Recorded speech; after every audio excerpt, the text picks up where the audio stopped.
if you were really feeling the worthiness that we all feel about you, you'd say, I want that. Oh, thank you very much. Ooh, that was a good idea. And ooh, now that it is manifested, I realize the perfection of my idea. But as humans, you say, ooh, that's a really good idea that I don't have yet. And while I really want it, I don't have it yet. And while I really want it, it must be sort of hard to get, or I would already have it. But I really want it, but I don't have it yet.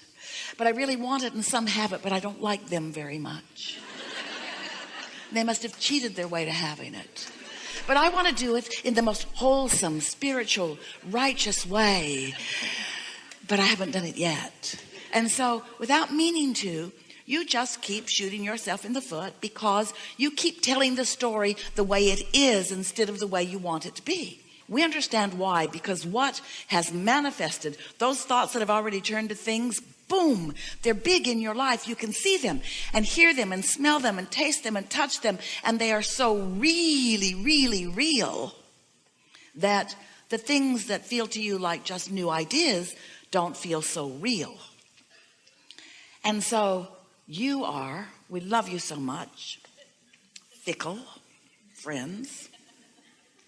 That's a term of endearment. You are so much more attracted to looking at, to giving your attention to what you can see and hear and smell and taste and touch, that usually wins for you, rather than thinking about the new idea that has not yet manifested, that's still in vibrational form, that's still in the state of becoming. You would rather give your attention to what is, even if what is isn't what you want. So that's the part we're wanting to help you get over. We want you to reach the place where the satisfaction factor is so important to you that you're willing to look into the ethers of what is in the state of becoming rather than need to look at the reality. If you don't need others to say, oh yeah, I've seen it. In other words, if you don't need a large group of people to agree that you've already got it, or that it already is, or that it's a good thing to want, then you become so liberated in your ability to create. But if you need it to already be before you believe it, then you slow yourself way, way down, and mostly you only come to believe in what others have created. When you only believe in what others have created, then first of all, you're not very original. And second of all, you have very little satisfaction in your life because, and this is the most important thing that we want you to take away from this day, what satisfies you, what feels good to you, is only a desire that you've given birth to and your closing of the gap toward it. For you to watch others get what they want is not satisfying to you.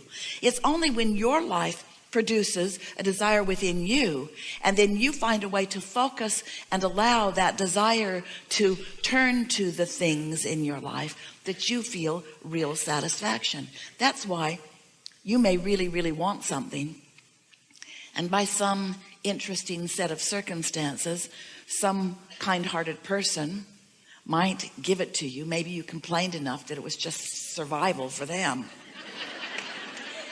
So they find a way to be your path of least resistance, and they provide it for you, and it is not satisfying to you, not for long, because the only way that satisfaction will ever come to you is when your life has produced a desire. That's step one, that's asking, and source has planned out the route for you to accomplish it. That's step two.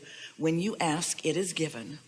And then step three is you must find a way to focus your mind in belief of what you desire and maintain that belief consistently enough that you stay out of the way of it so that you don't keep blocking it, because that's how thoughts turn to things.